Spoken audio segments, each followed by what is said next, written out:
अस्सलाम वालेकुम नाज़रीन, 100 न्यूज़ में भलीकार। ब्यूरो चीफ घोट की कादी अयाज कलवर की खबर मूजिब मीरपुर माथेलो में ज़रई भाण जो बहरान बरक़रार। आबादगारनि जा मथे ते हथ अची विया, डीलर माफ़िया खे मुकम्मल छूट ॾिनी वई आहे। मीरपुर माथेलो शहर में आबादगारनि ऐं हारियुनि पारां डीलर लकी बादल जी दुकान ॿाहिरां एहतजाज। सरकारी अघ ते विकिरो करण जो मुतालबो। खाद जे डीलर लकी बादल जी दुकान ते आबादगारनि हाजी कोराई शहजादो ऐं दुकानदारनि में भाण जे सरकारी अघ ते विरासत लाइ छिकताण जारी रही।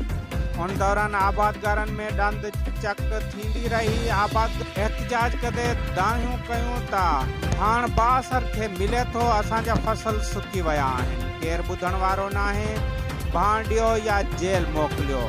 रोज़ानो भाण बासर खे सरकारी अघ ते मिले थो ऐं नंढा आबादगार भाण लाइ परेशान रहूं था।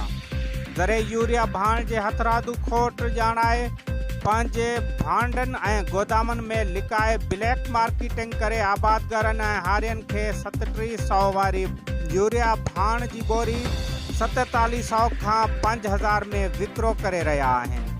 आबादगार ऐं हारी वेचारा मजबूर थी पंहिंजी कणिक ऐं ॿियनि फसलनि खे आबाद करण लाइ खेनि खां 1000 खां 1200 रुपया वधीक ताईं ख़रीद करे रहिया आहिनि। ज़रे यूरिया भाण डीलर ऐं वापारियुनि जो चवणु आहे त असां वटि का बि सरकारी रेट लिस्ट मौजूदु नाहे।